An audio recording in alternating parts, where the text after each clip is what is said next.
Again, I know you've answered this in a Hey Mary Kay. We touched on it a little bit. What areas do you think are the thinnest of the 53-man roster?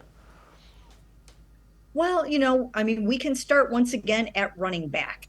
You know that you've got Nick Chubb and that he's going to be amazing. What you don't know is how the other two guys behind him are going to fare. Jerome Ford, I thought he was off to a pretty good start. We saw some pretty decent things early on, and then he suffered a hamstring injury on August 7th, and that really set him back. He missed most of the rest of training camp. This is not the training camp that you want Jerome Ford missing. Why? Because he's got to learn how to pick up the blitz. He's got to learn how to read those defenses. He's got to be able to catch the ball out of the backfield and do all the other things that you're supposed to be able to do as that third down back. And also spelling Nick Chubb sometimes on first and second down, or getting those tough yards on the goal line, or whatever else you might ask him to be doing. So that did not help matters. And then Pierre Strong Jr., although he shows a lot of promise, he's new to this football team. He only got here in a trade from the Patriots a little over a week ago. And so, nobody really knows exactly what he's going to be able to accomplish early on. Now, in previous years, they haven't really made it to their third running back very often. But, it just remains to be seen how that's all going to work out. And Pierre should also spend some time on special teams. Same thing with Jerome. As long as the hamstring is up for it, he should also be returning kicks.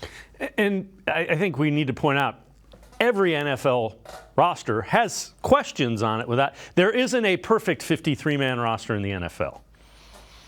That's right. And again, there are other areas to be a little bit concerned about. One of those is kicker. We showed up for practice yesterday only to find out that Dustin Hopkins wasn't there. Where was he on a very important day of practice? Again, it was a shorter practice. It was sort of a holiday practice, a little bonus round.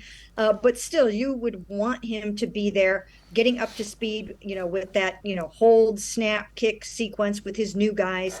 And he wasn't there for that. We don't really know why, but Kevin Stefanski said he would be back today. So, so hopefully for them, that's the case. And it wasn't, anything to be alarmed about or to be concerned about. Kevin Stefanski said it wasn't, so let's take him at face value for that and hope that Dustin's back out there tomorrow making field goals in practice. Another area, again, to look at is, I would say, still linebacker a little bit, just because you've got Sione Takitaki and Anthony Walker Jr. coming off of those injuries, and you don't know that you can give them a full game. You've got a couple of other guys injured there. Jordan Kunashik has a knee injury. He's on injured reserve for, at least for the next 4 games. So, so these are some areas to, kind of think about, but there aren't many. I mean, this is a pretty well-stocked football team.